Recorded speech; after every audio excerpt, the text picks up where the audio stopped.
Bonjour à tous les passionnés de cinéma, je suis enchantée de vous retrouver sur ma chaîne CinéVibe, où je partage avec vous les dernières actualités sur les films à venir et ceux déjà sortis. Pensez à vous abonner pour ne rien manquer des nombreux contenus captivants à venir. C'est Bonjour à parti! tous. Aujourd'hui, je vais vous plonger dans l'univers fascinant des Lusus, ces magnifiques bateaux de pêche traditionnels que l'on trouve principalement à Malte. Dans cette vidéo, je vais vous parler de leur histoire, de leur construction unique et des techniques de pêche qui les accompagnent. Je partagerai également quelques anecdotes personnelles sur mes rencontres avec ces emblématiques embarcations. Restez avec moi pour découvrir pourquoi les Lusus sont bien plus qu'un simple moyen de transport sur l'eau. Épicentre film date de sortie, 5 janvier 2022 durée, 1h34 site officiel vent de tempête annonce. Depuis des générations, la famille de Jesmark pêche à bord du même petit bateau, le Lusu. Mais alors qu'il a repris le flambeau, l'industrialisation de ce secteur le prive de la plupart de ses prises quotidiennes. Au point de devoir se rapprocher du marche noir pour survivre. Épicentre filme une mer turquoise. Un bateau aux couleurs rouge et jaune. On pourrait croire à un paysage de carte postale au large des côtes maltaises.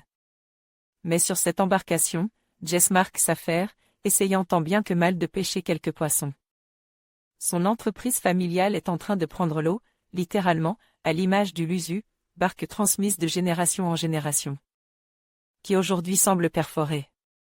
Plan d'ouverture métaphorique pour le quotidien de ces petits pêcheurs attachent à des techniques artisanales face à l'industrialisation de leur monde et des quotas toujours plus restrictifs imposés par Bruxelles.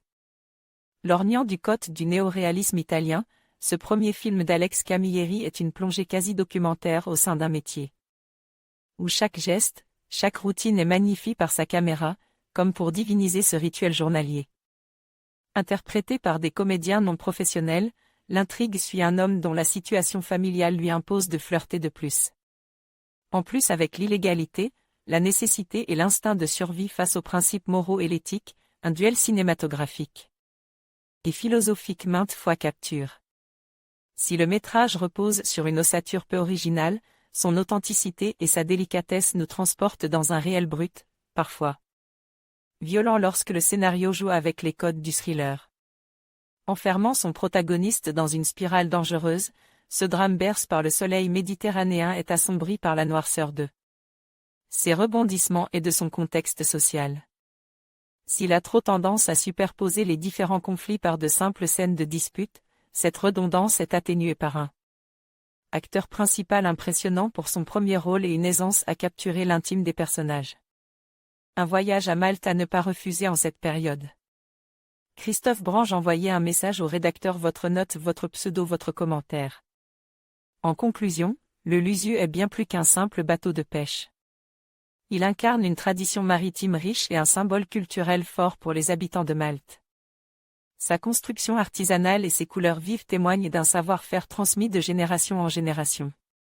En préservant ces embarcations emblématiques, nous protégeons non seulement un héritage, mais aussi l'identité d'une communauté.